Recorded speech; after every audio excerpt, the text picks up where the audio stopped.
Great. So this is a webinar organized by ILAIP, the Latin American Think Tank Network, on think tanks, with the support of TTI, the Think Tank Initiative.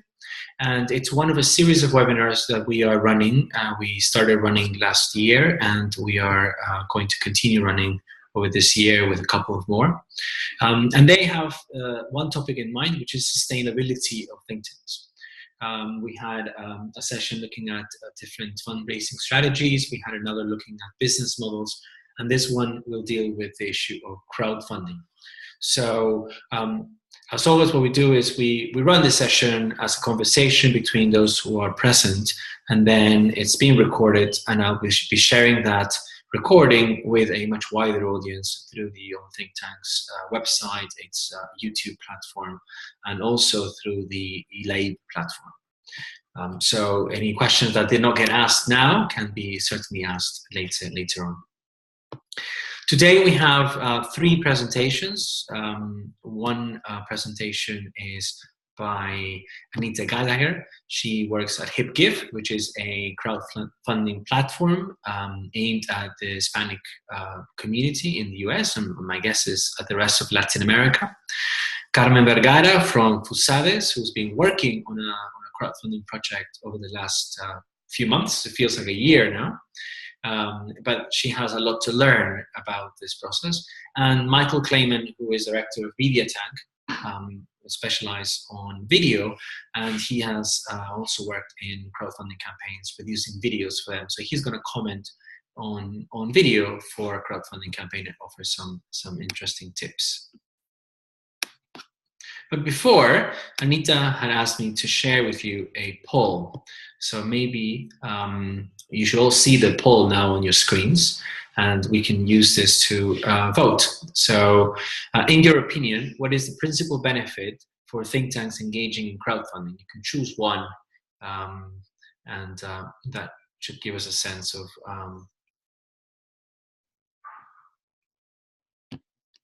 what we think might be the best benefit.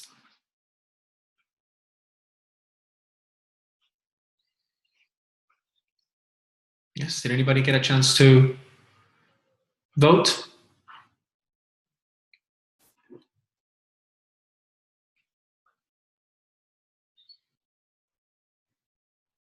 Okay, I'll end the poll in 1, 2, 3, 4, 5.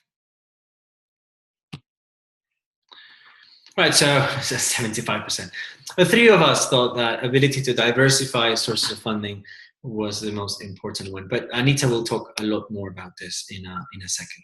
So if you have any questions, please write them down in the chat box, and I will come back to you at the end. So the order is Anita will start with a presentation on crowdfunding for think tanks. This will be followed by Carmen about the lessons learned in the FUSADES experience, and then Michael will talk to us a little bit more about using film to maximize the success of a crowdfunding campaign. So Anita, over to you. Thanks very much. Let me just share the screen now so you can see. So yeah, I just put together a couple of thoughts on opportunities in crowdfunding for think tanks. As you mentioned, I have the privilege of working with HipGive. We're a crowdfunding platform for social impact organizations. So we're a donation-based platform, and we have offices in Oakland, California, and Mexico City. And as you said, we work across Latin America. And I was really excited and enthusiastic about being able to participate in this conversation, because while the majority of users of crowdfunding platforms nowadays in terms of nonprofits are definitely, human development organizations, rights-based organizations, we have found that we're working with a bigger variety, a wider variety of types of organizations. So I wanted to share today what I think blends in a lot of our experience working with organizations crowdfunding across Latin America, and talk specifically maybe about some of the challenges or the opportunities for think tanks within that. So thank you very much for running that quick poll. That's really interesting for us to find out about the reasons why organizations choose to crowdfund. I actually jumped ahead and found some of the answers in a wider audience. On the screen, you'll see part of a report from Nesta in the UK about why organizations that had already crowdfunded chose to do so. And you can see actually that the reasons that motivate crowdfunding campaigns are in fact very diverse. They do obviously focus a lot on diversifying funding and raising funds from individuals rather from institutions. A lot of organizations just want to see a simple increase in the funds that they're able to raise and spend. I think the autonomy is an area of relevance, particularly to think tanks, the ability to raise funds in a way that doesn't give you any partisan ties or any specific agenda. And what we have found a lot as well is that crowdfunding is both a means and an end. It's very tempting to think that the reason that you would do it is about raising the funds because you need a larger budget to be able to do the work that you want to do.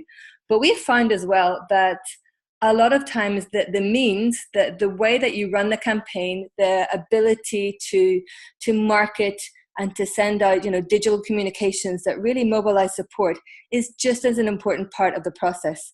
And so that leads me to the quote, which again was from part of that Nesta report, which says that crowdfunding presents significant untapped potential for organizations, not only to raise money, but to increase transparency and to get more people involved in campaigning and volunteering. So we have found that those skills, the marketing skills, the digital communication skills that you develop, are really useful for other types of activities within the organization, especially when it comes to mobilizing support for all different types of activities. If we want to bring that down to a couple of more specific benefits, firstly, one of the real advantages is speed. It's typically much faster, much more agile to put together a crowdfunding campaign than to have to undergo the traditional models of fundraising and campaigning. It is very easy to use, both for the nonprofits and for the think tanks themselves. If you don't want to have to, program your own website and set up complicated financial transactions online, then it's easy to use a platform. And of course, it's also easy for the donors because all they have to do is just get out a credit card and sometimes a debit card and make that donation online quickly and securely. We've also found that a lot of organizations choose crowdfunding when they want to do something new. Crowdfunding, as we said, has a low barrier to participation, and so there's also it reduces the cost of failure. So we say it's a low risk initiative, and so if you're trying out a new project, a new approach, crowdfunding can be very useful, and also for those types of projects that there's not a lot of institutional support. It may be that you're working on something that is a little bit unpopular but very necessary, or it may be an issue that's simply not on the international agenda as such. And again, crowdfunding can be a solution to those types of projects. One thing that a lot of people come to us at HipGive and say why they want to crowdfund is because they want to attract new types of donors. And again, we have found this doesn't occur naturally all the time, but definitely crowdfunding is a way of widening that funnel, of attracting support from people who may not be charitable givers in the traditional sense. And of course, when you run a successful crowdfunding campaign, you attract those donors and you can cultivate them and bring them into your fold and have them as donors for a long time in your campaign, in your organization, from a first campaign. Motivating additional giving is not something that often stands out, but it is something that is more and more evident in crowdfunding campaigns. What I mean by this is that people who give to crowdfunding campaigns are often already donors of that cause, and yet the urgency or the celebration or the specific cause of the crowdfunding campaign motivates them to give again. And so this is a really interesting feature, and more research is being done on that. And the last benefit included on this list, at least, is the ability of crowdfunding to drive impact and transparency. We know that crowdfunding is used to raise money for specific projects, not often for the whole organization. And in that sense, it does motivate the organization itself to be very focused on specific impacts and being accountable for actually achieving those impacts and having to be accountable to the people that funded the project. And that gives a little greater boost to the transparency involved. Because donors or contributors want to get involved where they will be able to see the impact of what they have contributed to. So there's some of the main benefits. There are many more. And I was thinking, well, in the context of think tanks, in general terms, how strong, therefore, is the ability of crowdfunding to provide this diversification, which you have selected as one of the main benefits or one of the main interests, diversification, and also autonomy and flexibility. And I think it is of real interest to think tanks to be able to think, well, what are our different sources of funding available to us, and what are the skills that we will need to be able to leverage these new sources of income and fundraising.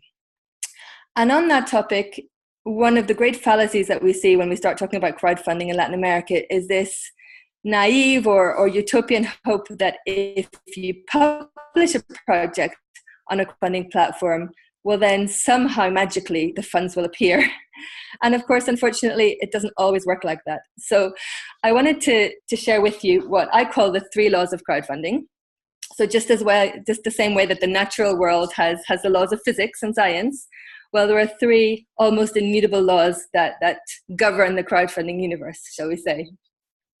The first of these is that it's all about short-term impact.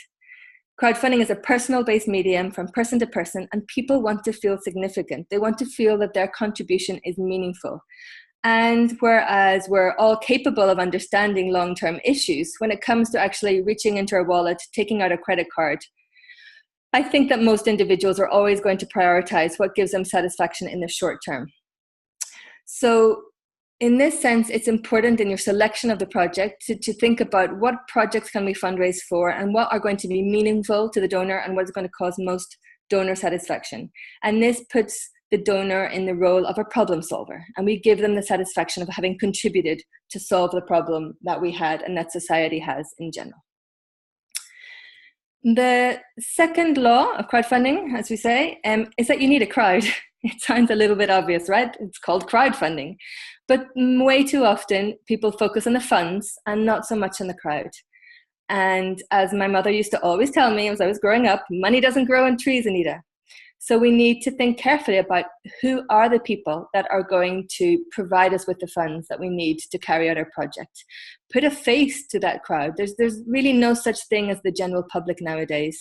We need to think carefully about who our audience is, who are this group of people that will believe in us and that will share their money with us so that we can continue doing our work. And there's also a little aspect there of being realistic about the maths. We have found on HipGive that the average donation is around $70 per person. Obviously, this varies enormously. There are some campaigns in Latin America with grassroots organization where the average donation is $10, $20. There are other campaigns where we find individuals donating $200, $500. So it does vary.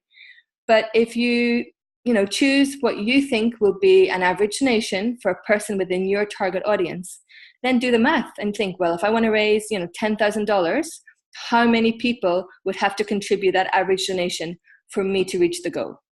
And then that works out the size of the crowd that you're going to need, not just of committed donors, but the overall size of the audience that you're going to have to communicate with so that a small proportion of those people become the donors for your campaign. So it really is a question of just running the figures in your head or on an Excel sheet to get a sense of the size of the crowd that you're going to need to communicate to.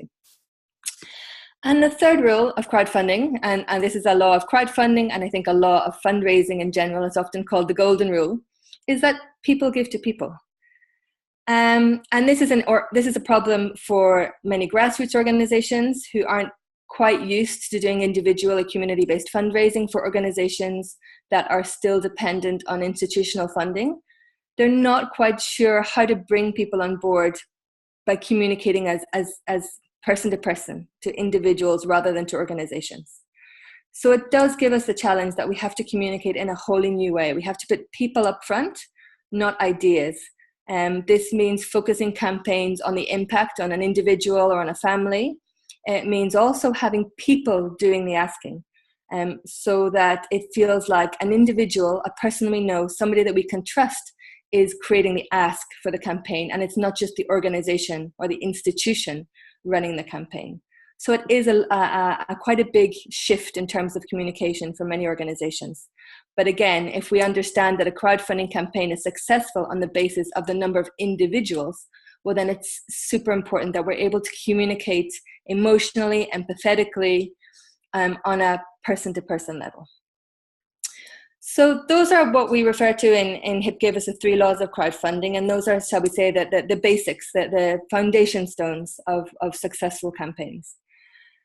What we've also been working on in HipGive is helping organizations through the stages of their crowdfunding campaigns, because like we said, we did find early on that many organizations had this naive hope that simply by publishing the project, that would be enough. But unfortunately, there are not people sitting on the internet waiting for crowdfunding projects to be published so they can donate large amounts of money. We have to cultivate that interest in our campaign. So you'll probably be aware that in most crowdfunding platforms, HipGive is no exception, you have the ability to publish your project using different types of content. So we work off the basis of you have a project title, you have a very short project summary just underneath the title. Then you're able to publish video and photos, and you can't see it, but if you were to scroll down on this example project, you would see the description or the text describing the project. And as well, you have an amount, and sometimes you have perks or ways that you can recognize or thank your donors. And of course, it's a time-limited campaign. The difference between crowdfunding and online fundraising is that crowdfunding has a specific time frame. We have found that 4 weeks to 6 weeks is about the ideal length of time, because in that time you're able to build up urgency. You have project staff or organization staff very committed to working intensively on the campaign during that time. And the fact that you have a cut-off date builds that sense of urgency and commitment, both on the size of the staff and of the contributors or the donors. But behind what you publish online and how you communicate your campaign, what are the steps?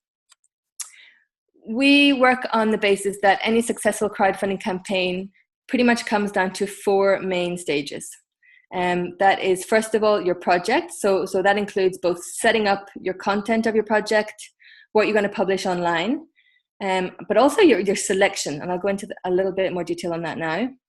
The second phase is promotion. It's completely useless to have all these great materials and a project published online if nobody is going to see it. So it's up to each organization to really promote the campaign, get the word out to the audience, have as many people as possible talking about it. And that's the way that you'll be able to play that numbers game that we talked about, knowing that if you reach a certain number of people in your audience, then there's a probability that a small number of that wider audience will be the people that will get out the credit cards and make a donation to your campaign. The third phase, and this is a little bit less intuitive, but increasingly important, is the peer-to-peer stage. That it's not enough for the organization to promote the campaign in a top-down manner, but you have to get people involved. So those can be people that work in your organization, sharing it with their colleagues and friends and personal circles, or it could be about finding ambassadors and running a very formal or structured peer-to-peer campaign. And of course, the final stage is complete. And this is important not only because you want to bear in mind that there'll be a little bit of a turnaround, a couple of weeks maybe between the end date of the project and you receive the funds, but also that you need to take the time to thank the donors and the contributors and to work on establishing that relationship with them going forward. So just to finish off, I wanted to just give you a couple of little more insights on the opportunities of each of those stages, and that will really make a difference between running a normal campaign and a really successful campaign. As I mentioned, I think there is a lot of importance attached to your selection of the project. And I call it framing your project. So it's not just enough to think about what you need to do in your organization, in your think tank, what you want to fund. It's really important to think about what your audience is interested in funding and to work in that space in between. And then, of course, when we're talking about opportunities for crowdfunding, we're really talking about opportunities for getting additional income, but it will never be the core funding that you need for your annual operations. So think about what is viable in terms of financial amounts. We have found that organizations that are small tend to go with goals of $3,000, $5,000.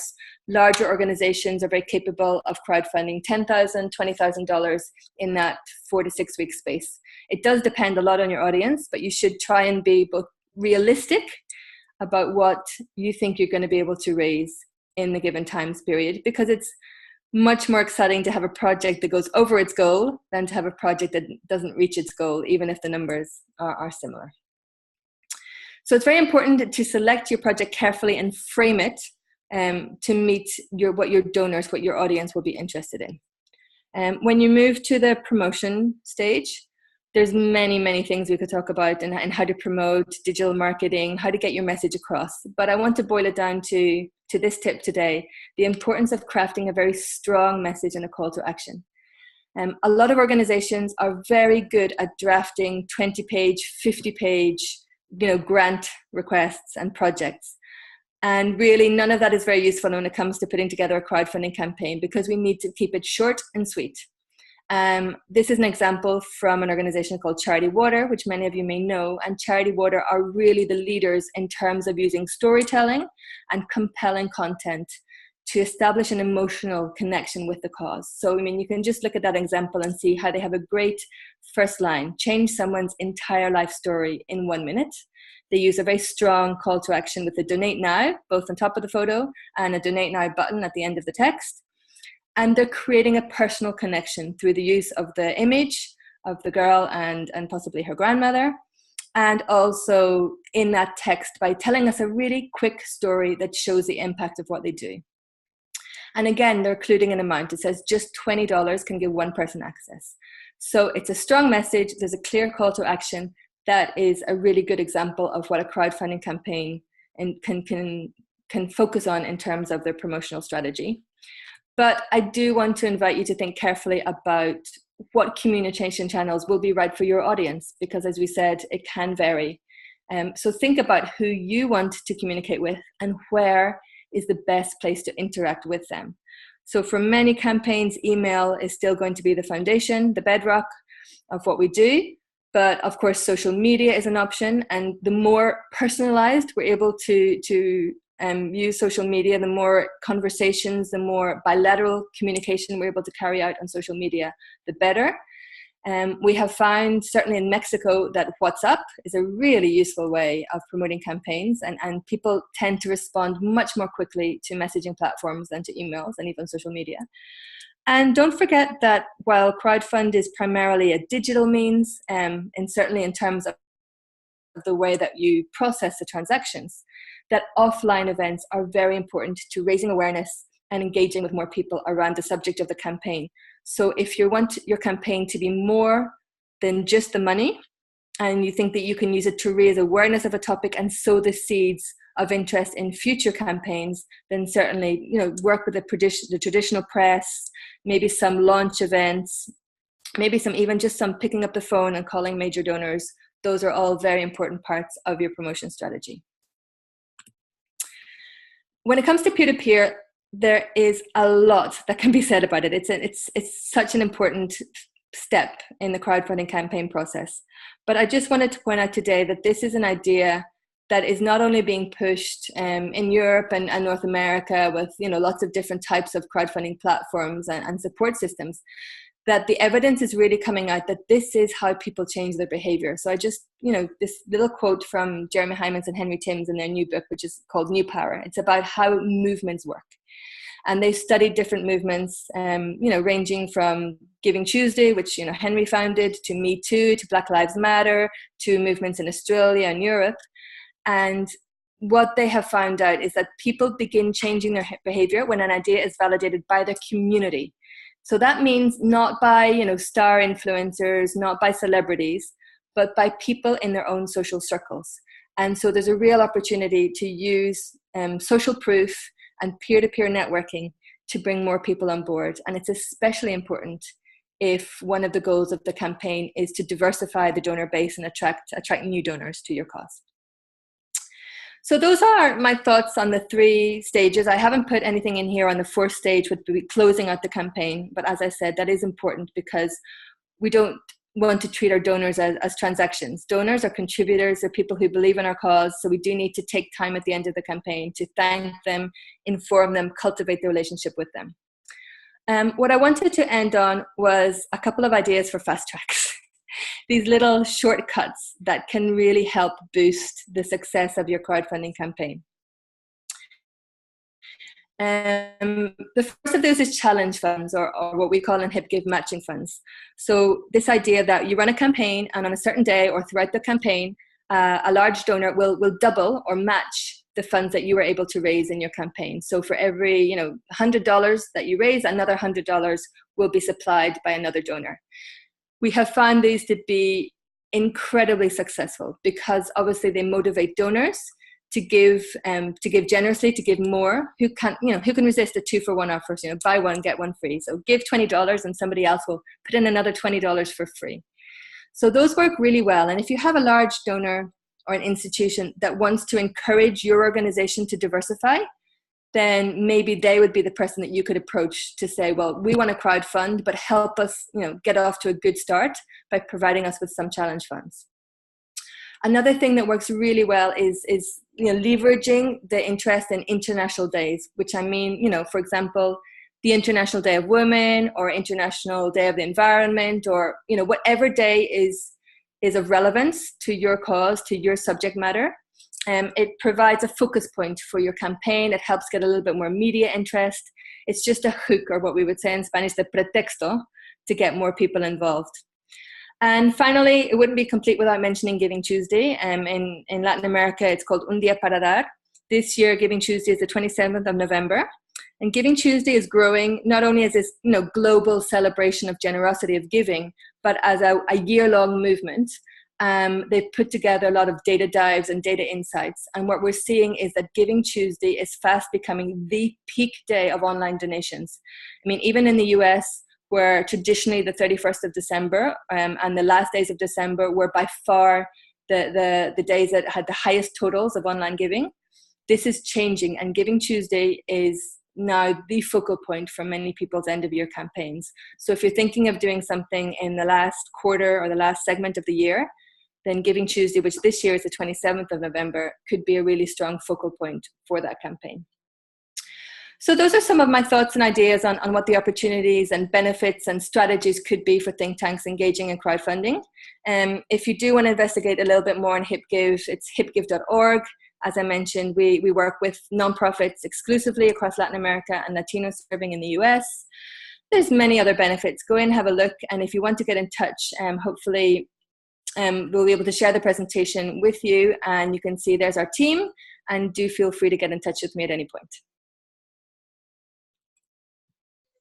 Great, thank you very much, Anita. That was excellent, very interesting. I did a little bit of research a couple of years ago about crowdfunding, and I realized a lot of this sounds quite obvious, but in fact we often don't do most of the things that you recommended in any kind of fundraising effort, and it makes a lot of sense to carry it out in this case. So thank you very much. The presentation, your PowerPoint, and the video will be available soon, so people will be able to contact you if necessary. Now, let's move over to Carmen Vergara from FUSADES. Carmen has been working on a crowdfunding campaign for FUSADES for quite some time. And I think in the process, we've learned a few lessons. So Carmen, do you want to share them with us? Hello, everyone. In fact, crowdfunding is quite a nice and interesting challenge for think tanks. I'm sure that after all these learning experiences that we all are having, thanks to you, Enrique, and to Anita, and whatever curiosity we awake today, I believe that we have a nice challenge for everyone here. I've been asked to put on my video, so I'm gonna grab my notes here closer. Actually, one of the things that I learned last week, 2 weeks ago, when I was in Chile with the fundraising training that I attended through Atlas Network, is that think tanks don't necessarily tie their work to a social cause, but for our purposes, I was suggested that we should tie it up for a social cause, for a public policy intention that we may have as a think tank, or a research project that we may have. And I found it really interesting because when we think of crowdfunding, we automatically probably think at as a charity or as something that comes out from the bottom of our hearts. However, this can be an interesting challenge that we can actually put it to work for our own purposes as think tanks. Once we give it like the human focus that we need to give it. Otherwise, it will be a research project in a very cold environment that it may not move anyone to donate. That is something that I've been trying to understand. I have worked all my life in social causes and through social projects and institutions, and this is for the past 5 years. This is has been an interesting challenge for me to work for a think tank with a different focus and a different point of view. However, our work ends up benefiting someone in our countries. So I believe that we should be a little more creative to do this. And another thing that we should probably take into consideration is that data should be our best friends for these things, but we need to be really creative to deliver compelling messages based on data. All of our think tanks have access to data in all different areas. And I don't know if I may be wrong, but Anita will correct me if I'm wrong. But for instance, we should use messages like comparisons. Let's say that for $1 that you donate, that means 3 meals for a kid in your project. But that means that this kid, if he ends up eating 3 times a day, he will be able to attend a school, and then the education in our society will prosper. We'll have some prosperity to show. I don't know, things like that. Those are the things that I'm learning right now as we develop our crowdfunding. We are in the process of launching our first crowdfunding campaign mid of July. And these are the things that we're gathering from all the suggestions and all the things that we are learning in this moment. And the other thing is that we should think of, like Anita said, we should think and give it a deep thought to our audiences and who we want to reach out with these things. And I believe personally that crowdfunding is becoming probably the best communication channel to reach out younger audiences. Think tanks tend to have as a main audience politicians and researchers and people from very high level in the government, et cetera, et cetera. But if we want to go to find new donors, probably the younger audiences are easier to reach through these kind of channels. Like I said at the beginning, crowdfunding shouldn't mean for us as think tanks, shouldn't mean for us charity. We need to find ways to deliver messages. And I believe storytelling is the key. If you haven't had a chance to hear from what storytelling means or what it is, I strongly suggest that you all do a little research on what storytelling means and all the advantages that we have to really deliver our messages by telling stories, and how we can, as think tanks, how we can impact lives from our own country by doing what we do. And why our research project is important? Well, it's because whatever we find through our research may end up in a public policy, may end up in a proposal that will finally benefit someone.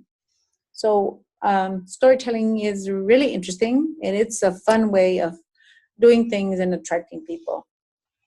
And probably the one thing that has caught my attention, and I probably will finish there because I have questions for Anita as well, is that crowdfunding is not a fundraising project in-house from a specific department. I believe that crowdfunding should be an initiative that will have support from everyone in your institution, everyone in your think tank, everyone in your entity or foundation, whatever structure there is. Because one of the things that I'm facing right now is that people inside our think tanks believe that it's just a single project from the cooperation unit, from the cooperation department, from the fundraising department, which is not. I mean, doing fundraising here, doing crowdfunding, means that everyone should be involved in order to really make it work. Starting with our president, our vice president, but also in-house from our communications department, for instance, our researchers, our, I don't know, all the colleagues that are really close to our entity should get involved. And they are probably our best representatives outside the foundation to, help us promote the crowdfunding campaign. Like Anita said, we need to do a lot of offline things to raise awareness about the existence of this crowdfunding campaign. Otherwise, no one will know. I mean, it's probably not a good way of succeeding if you limit your campaign just for the platform or for HipGive or for any other platform that you may use. So I think that if you will begin planning, or if you start considering a crowdfunding campaign, start by discussing this with everyone in your team inside your organization. And once you get them all involved, once you get them all enthusiastic about it, I think you're in a good track to guarantee success for your campaign. This is basically what I would like to share with you today. And I have, like I said, questions for Anita. Maybe we can discuss that later. I understand that Enrique will lead the discussion. Thank you, Carmen. Yeah, certainly is a challenge for think tanks. I think one of the things we would like to know more about is how to tell a convincing story from the point of view of a research organization. Well, we don't necessarily feed the children, but we are making recommendations about how government might feed those children eventually. And maybe video can be the answer. Michael Kleiman works for a firm based in New York. He's a filmmaker, but also an expert in public policy, which is a wicked combination. And so an expert in putting together fantastic videos for think tanks and on policy issues. So Michael, over to you. Great, thank you, Enrique, and thank you, Carmen and Anita. So as Enrique mentioned, the bulk of my work focuses on working with think tanks and policy organizations, not necessarily on a fundraising side, but on helping them convert their research into stories that are told through video. But I think a lot of the concepts kind of hold, the same storytelling ideas hold when you're trying to use video and storytelling to raise funding, especially through crowdfunding. I think there's three main things to look at when you're talking about creating videos for effective crowdfunding. The first and the most important is we're going to start backwards, but the most important, I think, is the way you think about distributing your video. And this gets into what Anita was talking about, but I'll start there. And then you want to think a little bit about the narrative. What's the overall story that you're trying to convey, the message? And then lastly, what are the video tools, among others, but what are the video tools that you'll use to express that narrative? But like I said, let's start with distribution, because I'm always saying when I work on any sort of video around policy, I'm always trying to get people to understand how important distribution is. I think that's even more true when it comes to crowdfunding. And I think this is something that a lot of people underestimate when they're doing a crowdfunding campaign, is the amount of legwork and the amount of time and the amount of sort of all hands on deck energy that needs to go into the distribution. Anita called this the promotion part. I'll say distribution. The distribution, the outreach of getting whatever your storytelling tools are out there. And it's a daily activity, right? So if you're running a 30-day crowdfunding campaign, it's something that has to happen every single day from multiple places, multiple people within the organization, through multiple platforms, as Anita and Carmen were both saying. So I think that's really important to build in right from the beginning, is think about who are the other organizations, the partners that are working on similar issues that we can call upon to try to help us with this? Who are the longtime supporters of our work that can help us? Really map out an outreach plan that you can move on and have a plan for how you're going to hold yourselves accountable to distributing your campaign every day. And then it's also something to think about as you think about the tools you'll want, the video tools or the storytelling tools, how you can have enough content to be able to serve that daily push without getting boring or tiring. And we'll come back to that when we talk about the last part, the video part. So the next thing I want to speak about is narrative. So what is the overall story that you are trying to convey about the purpose of the campaign and why it's so important?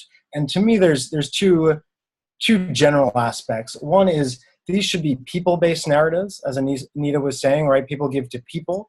And can you find not only the faces, but the personalities and the lives of your campaign? I think the good news here is that public policy is always ultimately about people, right? Every policy problem, every policy solution has people behind it or involved in it in a really crucial way. So go to those people, find those people. I'm working with Carmen right now on a campaign around a school that they're working to raise crowdfunding to rebuild a school. And so obviously the people there are the students in the school, the parents, the teachers. Make sure that you're going there and getting those voices and those stories. How can you build, so make sure you're telling stories around those people. And then I think really important, far more important in a fundraising context than any other research context, is the values that you're embedding in your narrative. So there's a professor at Harvard University, Marshall Gans, who has a organizing background. He worked with Cesar Chavez in California. He worked for Barack Obama in his 2008 campaign. And he's kind of put together this narrative, a public narrative for organizing and for fundraising that I think is really effective for fundraising generally and for crowd raising specifically. And it's a values-based narrative that he calls self, us, now, right? So if you think about your story, you really want to start from within on the very personal level, whether this is the organizational level or the personal level of the people you're telling a story about. But what is a value that is really important to you or this person on a really personal level that's embodied in their life? What's their value? Let's say it's education. Let's say it's opportunity, right? So tell a really compelling personal story about that value. That's the self. The us is, how can you stretch that value out and show your audience why it's already a value that they believe in at their core, right? Why is education, why is opportunity such an important value to your audience? And how can you tell a story that gives specific or more broad examples about the importance of that value in their life? And then the last part is the now. The now is the urgency. Why is this value under attack, right? So here's a value that's been really important to my life and has made me who I am. Here's what you have done that shows me that that value, opportunity, education is really important to you. And here's what's happening right now that is complicating the ability for this value to live on. These, education's made me who I am, it's made me who you are, but these kids don't have a school and therefore cannot access education, which I know you believe is important, right? So by drawing out that narrative for them, establishing the importance and then the urgency, the last thing to do is the call to action, right? What am I doing that will solve this urgent problem? And how can you help? So again, just to finish the thought, education's been important to get me to who I am today. Here's how. Education is something that in the United States, an opportunity. Free education is something we all value. We have free public schools. We're trying to increase access to education for people across the country. It's something that's always been really important to us. But right now, kids in the poorest parts of our country can't access education because they don't have fill in the blank. But we're offering you an opportunity to fix that. By donating this much money to this campaign, we are going to do this. So I think drawing the narrative full circle can be a really compelling way to tell stories that ultimately ask for something, in this case, money from people. And then if you can sink in other people's voices, the affected people's voices into that narrative, even more the better. So now you have a story that's values-based and people-based. The last thing I want to talk about is the specific storytelling tools. Here I'll talk about video, but you can really apply this, I think, across the storytelling mediums, right? Through photography, through speeches, through email correspondence, but specifically video. How do you take that narrative and turn it into videos? I think there's a couple of things to think about. One is the platform that you're using for your let's call it your collection page, right? So HipGive has the HipGive platform where you might have a page that outlines what your campaign is and it's the place where there's the button that someone will click to give you money. And what does that page look like? And I think it's important to have a video on that page. Let's call that your principal video. And that one should convey this values-based narrative. It should tell the story of the people who you're benefiting, include their voices. But I think it also needs to lay out very clearly what you are raising, how much money you're trying to raise, what you'll be using that money for, and what the results people can expect are. And whether that is, as Anita says, coming from the people who benefit or from someone within the organization, I think it's really important. And here, this is where I think these videos differ from what I would suggest for any other video, because usually I'm a fan of show, don't tell. Here, I think it's really important to very clearly tell in a credible way how much money you need, specifically how you'll use it, and what people can expect to see from that. And then, embed that in the page where you'll have context where you can fill that in through text, through other photos, and then, of course, the actual button where people will pledge their donation. Then that's your main video, but that video is not, that video, the audience for that video is people who are at your page, ready to give, just want to learn a little bit more. I don't think that's the video you put out on Facebook or through email to send people there, right? So you want to think about how do you get people to that space to begin with? And that to me is a much more traditional story video, one that is focusing almost exclusively, if not exclusively, on the people whose lives you're affecting. It's a lot shorter, right? So if your main video is something like 3 minutes, these can be in the 30-second, 60-second range, where you're really just telling a bite-sized story about the issue and the importance of your solution to get people to go to your page and give more. And that's where this sort of outreach thinking comes into play a lot, because you need to be thinking about, what am I going to be doing every single day across multiple platforms to keep getting the word out about this campaign? And how can I use these little nuggets of storytelling to keep that lively? So what we're doing with Carmen, with FUSADES, on their school campaign is their campaign's 30 days, and we're hoping to make 30 short videos or at least 30 stories that each one, just a bite-sized story about a student or a teacher or a parent at that school, and just a quick personal snapshot that we can put out on Facebook, via email, however you want. The ultimate goal of those videos is to get people to their HipGive page, where then they can buy into the larger narrative around the technical questions of what money, how much money, what's it used for, etc. So I would say that's really important, is thinking about the two different types of videos you'll want, and then how you can link them to the outreach campaign. But to me, the key thing is across all of these different types of videos, and again, across all of your storytelling tools, you have this singular values-based narrative. And I think it makes sense to spend some time before you get going thinking about what those values are and how they'll resonate with your audience, so you can create a really tight narrative and argument around it. So yeah, so I'll turn it back to Enrique so we can have some more conversation. Great, thank you very much, Michael. Thank you, Carmen. Thank you, Anita. And I don't know if Anita, you wanna answer or add any comments to Carmen or Michael's presentations, or maybe we can go to a question from the audience. There is a question.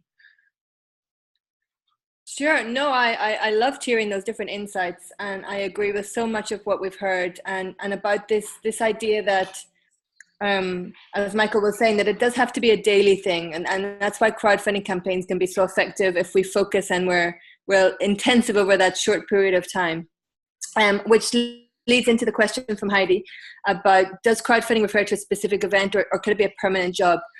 We definitely see it more as a moment in the course of the fundraising year, where you choose a specific topic that you think is most attractive to that audience, whereas Michael says, where the values really resonate with your audience.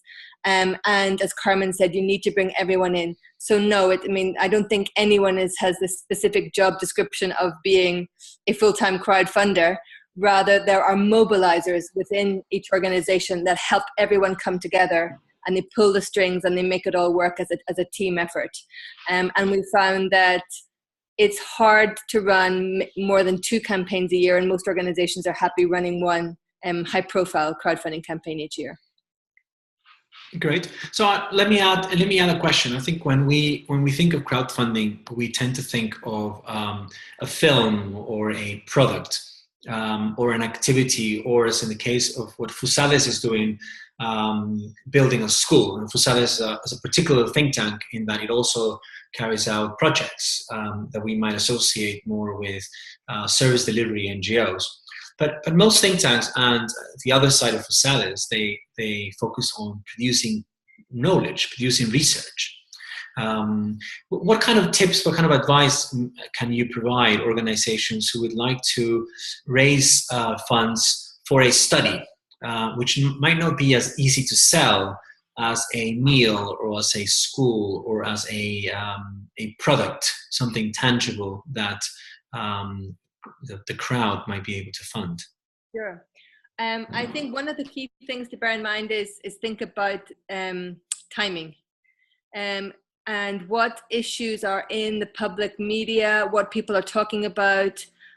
So, for example, with what's happening right now, if someone were to say, well, we happen to just be raising funds for a study to do with migration and the role of family in migration, obviously that's the right time to get out, that type of a campaign. So when selecting your project, I think it's very important to consider what's already top of mind of people and what will be easier to link your idea and your research to what people are concerned about right now. And the other more general approach is to always think about, how does this translate into impact? So the impact of a research project may be, far down the line, but it will have an impact and it will increase quality of life in a concrete way for people. So we just have to think about, how can we explain that? And I think nowadays as well, I'm not quite sure how to put this into words, but there is this idea that we need to show the value of investigation and the value of research, and fight the fight for the intellectual approach sometimes. And again, it does depend largely on audience. So if we have an audience of people who already value knowledge, well then that will be a much easier sell than trying to work with the general public as a whole. So audience selection is also crucial. I'll just add Michael, yes? Just add to that. I think Anita's absolutely right, and especially in the US, right, we're at this time where the value of knowledge, the value of objectivity and fact is under attack. And if you think about those value-based arguments, that I think applies to any research, the value of transparency and knowledge is one that you can play to, and you can build a story about why that's important to you as an organization, why that's important to us as a culture, and why it's so urgent to act on it now. And in the same way that Anita spoke about digging a bit further in research for impact, I think it's just the same about digging slightly further to think about the people. But any research around policy, no matter the field, is always ultimately going to come down to people that it's affecting, the policy or solutions affecting. So there's always a value, and there's always a story, a personal story that you can find. You just may have to dig a bit deeper.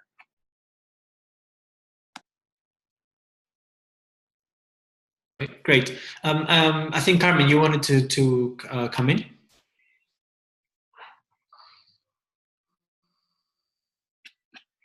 Carmen? Yes, I just wrote down the question that I had for Anita. Okay.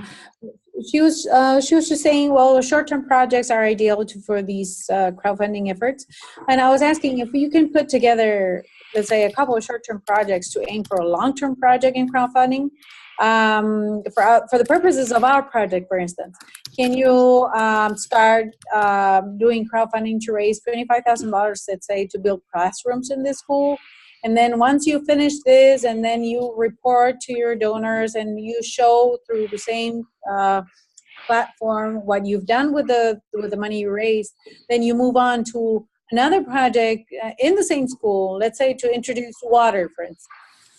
Is it feasible? Is it convenient? Do you recommend it, Anita? Anita, are you there? Well, I think the traditional response, yeah, I'm here. The traditional response would be, that's a little bit too much. Be careful about donor fatigue. But I think what we're seeing more and more is that the ability of people to give is not related to amounts. It's related to how you make them. So if you carry out that first stage successfully, and you take the time to celebrate their participation, and to give clear acknowledgement of what you have achieved, and that first stage of the project has been completed, and you celebrate those classrooms being built, well, then I would imagine that it's much more feasible to go back to them for the second phase and say, look, we did this all together.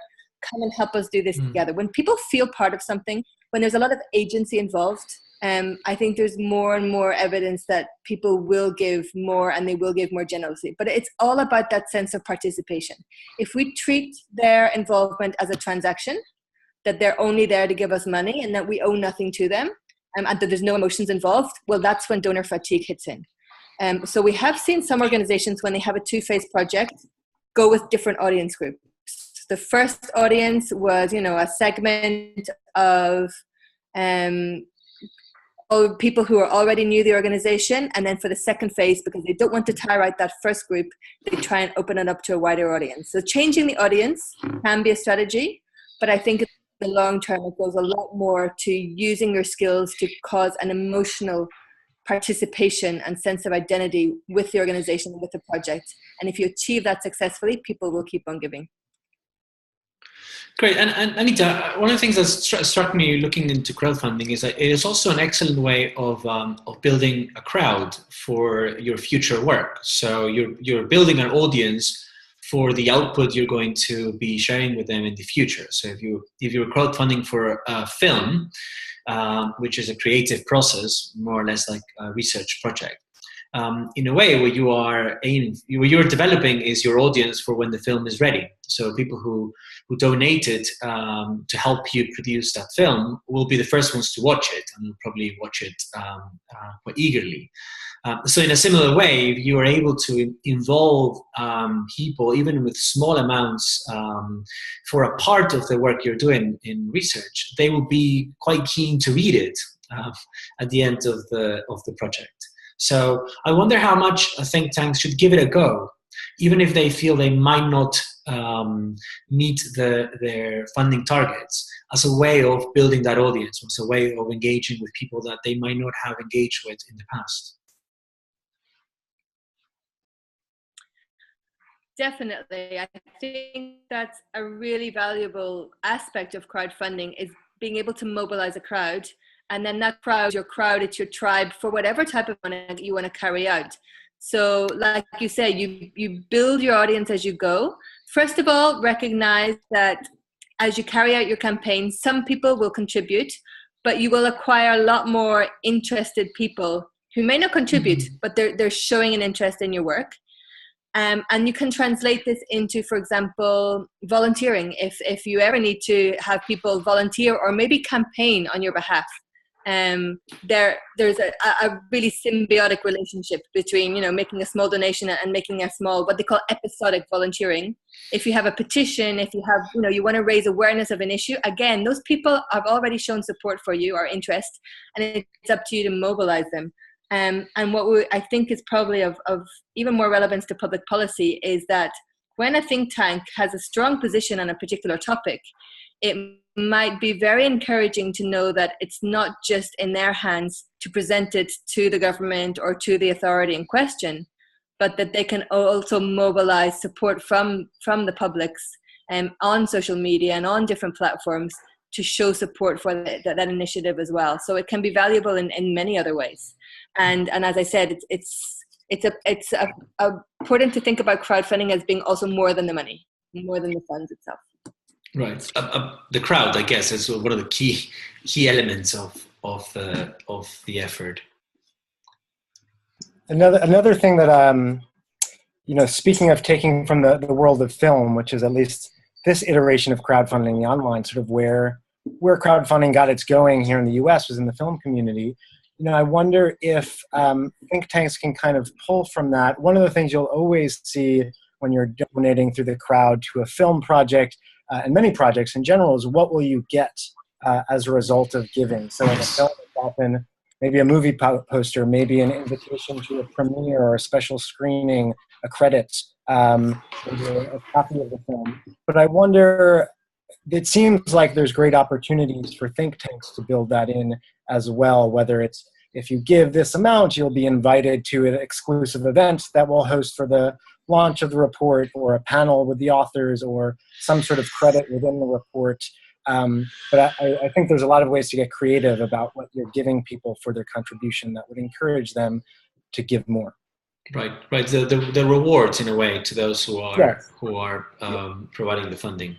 The rewards, and it also, as Anita says, makes them feel more part of the process. Not only did they give, but they got to see the report first, or they went to this great event, so that they feel more ownership of the long-term impact of it. Right. And I have a final question, and then I'll leave it to anybody else who would like to ask a question, or we can close it there if you guys have any comments. But which is something I get asked a lot. So if I have a great idea for a crowdfunding campaign, should I go to Kickstarter, which is one of the more popular ones, or should I go to, because there are quite a few crowdfunding sites, or should I go to a smaller one? How should I choose the crowdfunding sites? Besides HipGive, that of course we should all go to. But how do I choose the best site for my project? Are there any tips what to look for when approaching them? Anita, maybe you have some insights? Sure. I think it's important to do your homework and to shop around and do those comparisons about which is going to be the right platform for your organization. There may be issues of eligibility. Do you have a bank account in the correct country to be able to receive the funds, or the what legal requirements there are of you to take part? You'll want to look into commissions. Commissions can vary. We charge 2.9%, but there's some platforms that are 10 or 15, which is not to say that cheapest is always best, but do investigate what you get for the commission that you're charged.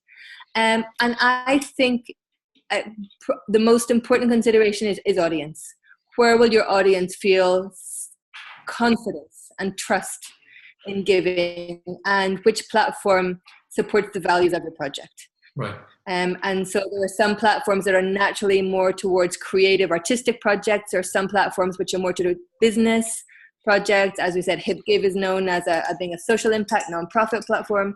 So look for the one that sends the right message to your audience about what you're trying to achieve. So bigger is not always better, and cheaper is not always better either.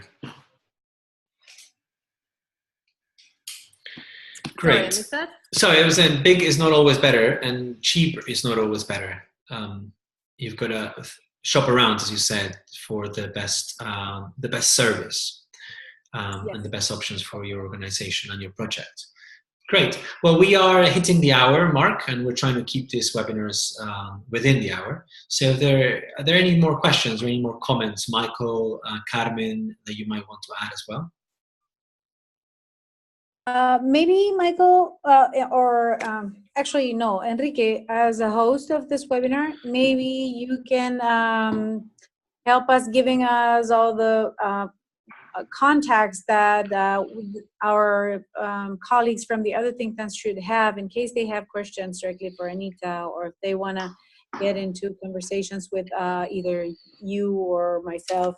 And don't forget to share with us a presentation that Anita shared. And I hope we can continue with these kind of efforts, because sometimes it is harder to put together people in a room and sit them there and to listen. But it's easier to find ourselves here in these kind of conversation platforms to learn more from what other fundraising channels and innovations we can learn for our own think tank purposes.